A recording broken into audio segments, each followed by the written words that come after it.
seolah-olah percaya dengan angan-angan kita bahwa Allah itu wujud, bahwa Allah itu ada, seolah-olah saja. Kata iblis di dalam hati kita, percaya saja, bilangkan saja bahwa kamu percaya pada Allah itu ada, kamu percaya bahwa Allah itu maha kuasa. Akan tetapi sesungguhnya Allah itu gaib. Yang ada itu loh dirimu sendiri. Yang jadi Tuhan itu loh dirimu sendiri. Dirimu yang hidup, dirimu yang wujud, dirimu yang berkuasa, dirimu yang bisa sholat, dirimu yang bisa ibadah, dirimu yang bisa bekerja, dirimu yang bisa duduk, dirimu yang bisa berdiri, dirimu yang bisa mandi, dirimu yang bisa merokok, dirimu yang bisa memasak di dapur. Semuanya itu engkaulah yang mentuhani di dalamnya.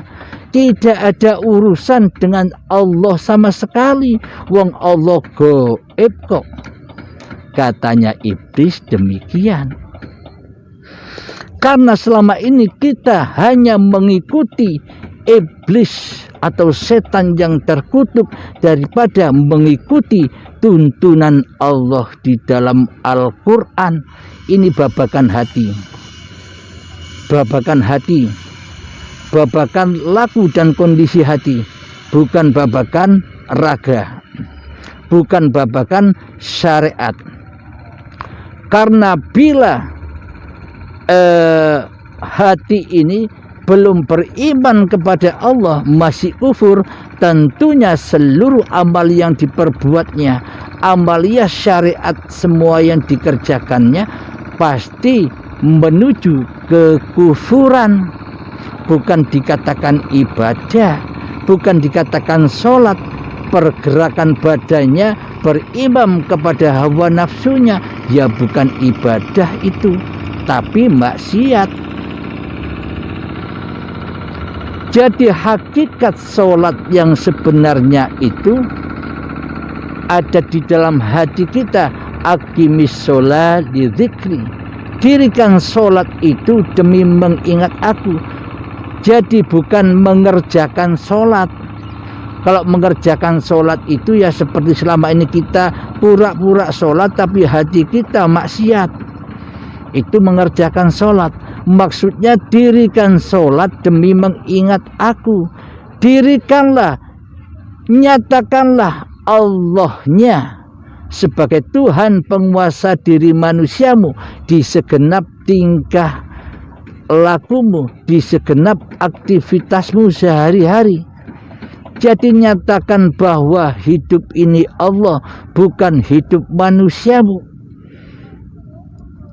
Bila demikian sudah nyata bahwa hidup ini Allah, pasti Allah lah yang berkuasa atas seluruh segenap amal-amal badan-badan ini.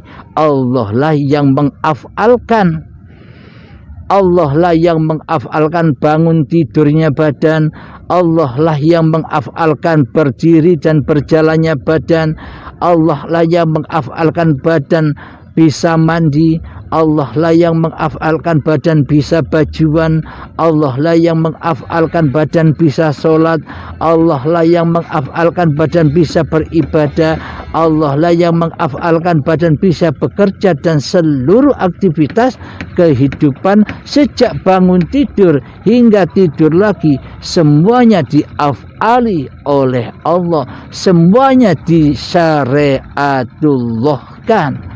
Jadi syariat itu bukan syariatun nas. Semua syariat itu sejak bangun tidur sampai tidur lagi, semuanya adalah syariatullah.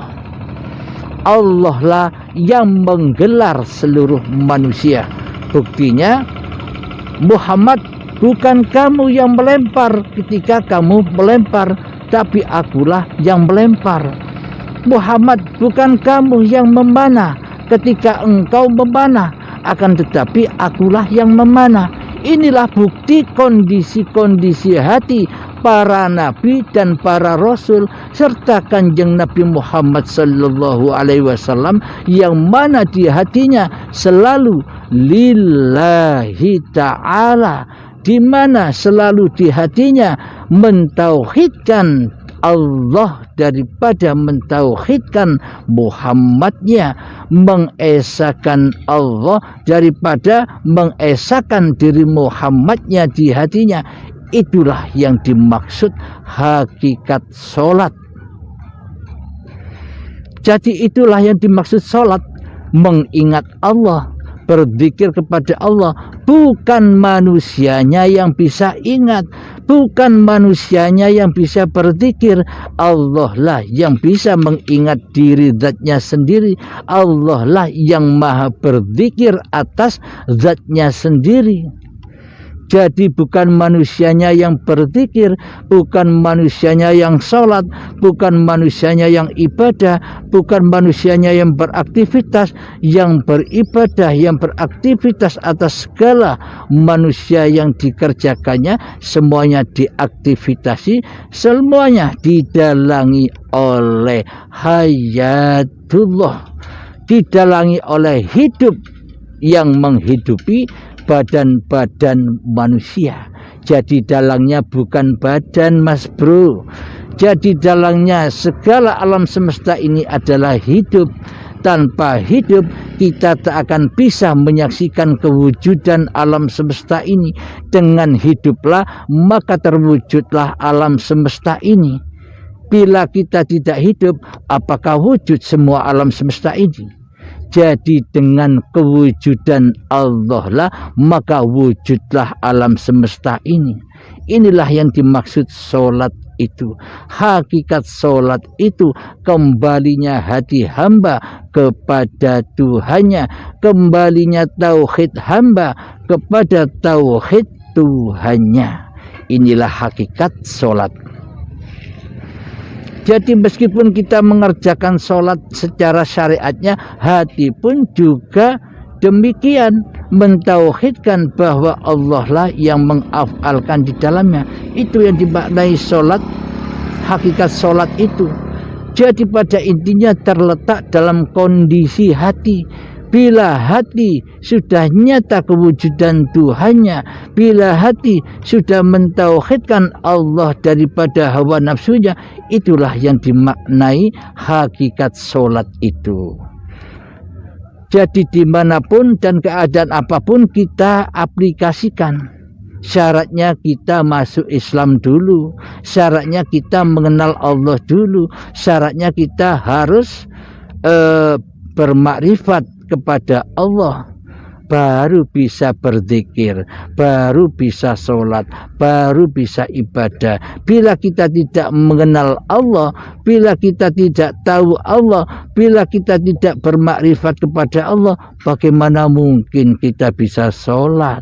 Bagaimana mungkin kita bisa beribadah? Semua itu kan hanya